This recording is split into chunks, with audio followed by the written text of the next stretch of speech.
আইনা তাযহাবুন। প্রত্যেকটা মানুষ, প্রত্যেকটা মুসলমানের এটা উচিত যে প্রতিদিন অন্তত 5টা মিনিটের জন্য আলাদাভাবে একটু কাগজ কলম নিয়ে একটু বসে ঠান্ডা মাথায় স্মার্টফোনটা অনেক দূরে রেখে চিন্তা করা, আসলে আমার প্রায়োরিটিটা কি? ফাইনা তাযহাবুন। আমাদের একটা ডায়েরি থাকা উচিত, যে ডায়েরিটার নাম হচ্ছে ফাইনা তাযহাবুন। কত গভীর একটা প্রশ্ন আমাদেরকে আল্লাহ আযজা ওয়াজাল করতেছেন। আল্লাহ আযজা ওয়াজাল সবসময় কোরআনে বলেন তুমি হেদায়েতের পথে আসো। এবার আল্লাহ আযজা ওয়াজাল প্রশ্ন করছেন তুমি যাও কই? তোমার কি হেদায়েতের পথ যাওয়া ছাড়া কোনো রাস্তা আদৌ আছে, যে রাস্তায় গিয়ে তুমি কোনোদিন শান্তি পাবা, তুমি সুখী এবং সফল হবা? কিসের ফাইন্যান্সিয়াল সিকিউরিটি, কিসের ইমোশনাল সিকিউরিটি, যদি তোমার অন্তরে আল্লাহর ভয় না থাকে, আল্লাহর ব্যাপারে তোমার কোনো আকুতি না থাকে, দোয়া না থাকে? দিন পার হয়, দোয়া করার সময় নাই। দিন পার হয়, কোরআনের আয়াত জানার কোনো সময় নেই। দিন পার হয়, ডিসিশন হয়, লাইফের বিশাল ডিসিশন আমরা নেই, আল্লাহ আযজা ওয়াজালের কথা আমরা চিন্তা করি না। হালাল হারাম, মানুষকে ঠকাবো কি ঠকাবো না, চিন্তা করি না। ফাইনা তাযহাবুন। তো তুমি যাচ্ছটা কোথায়? তুমি কোন পথে হাঁটতেছো?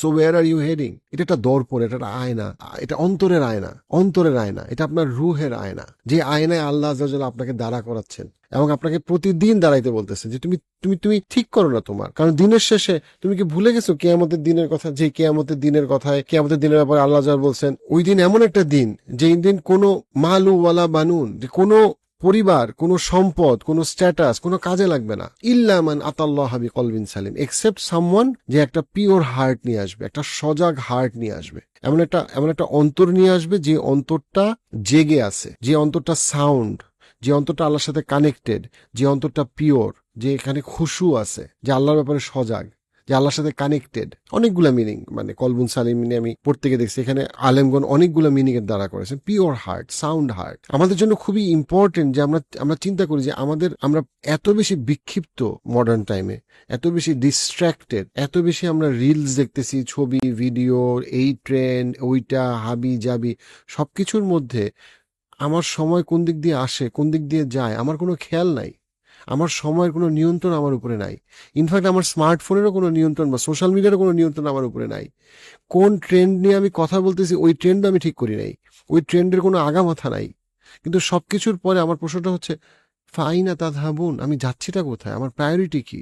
আমার তো দিন পার হয়ে যাচ্ছে, সময় পার হয়ে যাচ্ছে, হঠাৎ করে আমি একটা রোড অ্যাক্সিডেন্টে অথবা কার্ডিয়াক অ্যারেস্ট অথবা যে কোনো কিছুতে আমি তো মারা যাব। আমার ছেলে মেয়ে একটা সময় মারা যেতে পারে, আমার বাবা মা অলরেডি মারা যাওয়ার মতো বয়সে চলে গেছে। ফাইনা তাযহাবুন, এটা একটা মানে মুরাকাবার জন্য গুরুত্বপূর্ণ বিষয়। চিন্তা করা, আমরা অনেক সময় চিন্তা করতে আমরা ভয় পাই, কারণ আমাদের সবাই আমরা হয়ে গেছি একরকম এডিএইচডির রোগী হয়ে যাচ্ছি। এত বেশি আমরা স্মার্টফোন দেখতেছি, এত বেশি আমাদের ফুড হ্যাবিট খারাপ, আমরা সবাই এত বেশি বিক্ষিপ্ত, অস্থির, ছোটাছুটি করতেছি।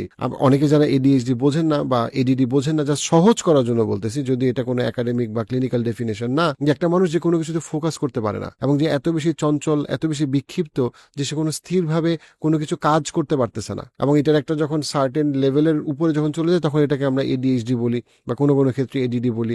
সাইকিয়াট্রিস্ট, ক্লিনিক্যাল সাইকোলজিস্টরা তার চিকিৎসা করে। কিন্তু হঠাৎ করে এত বেশি মানুষের ইচ্ছা হচ্ছে, বোধ বাচ্চাদের এবং অ্যাডাল্টদের, এর অনেকগুলো কারণ আছে। আমাদের ফুড হ্যাবিট আছে, আমাদের লাইফস্টাইল আছে, এবং আরেকটা বড় কারণ হচ্ছে আমাদের সোশ্যাল মিডিয়া ওভার এক্সপোজার, যেটা আমাদেরকে একরকম আমাদের প্রোডাক্টিভিটিকে নষ্ট করে ফেলতেছে, কারণ আমরা ফোকাস রাখতে পারতেছি না। এত বেশি সুযোগ, এত বেশি অপরচুনিটি, এত ব্যবসা, এত কাপড়, এত খাবার, কিন্তু দিনের শেষে আমাদের লাইফের অবস্থা খুবই খারাপ। আমরা খাই, মন ভরে না, আমাদের সম্পর্ক অবস্থা খারাপ, আমরা অনেক এন্টারটেইন, কিন্তু কোনো এন্টারটেইনমেন্টই আমাদের মন ভরতেছে না। কেন?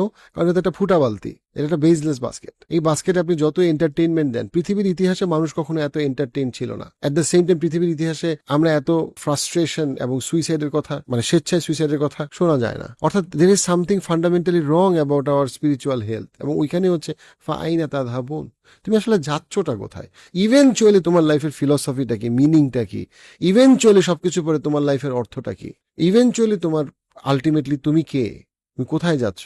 এবং তোমার প্রায়োরিটি কি হওয়ার কথা? তোমার প্রায়োরিটি কি?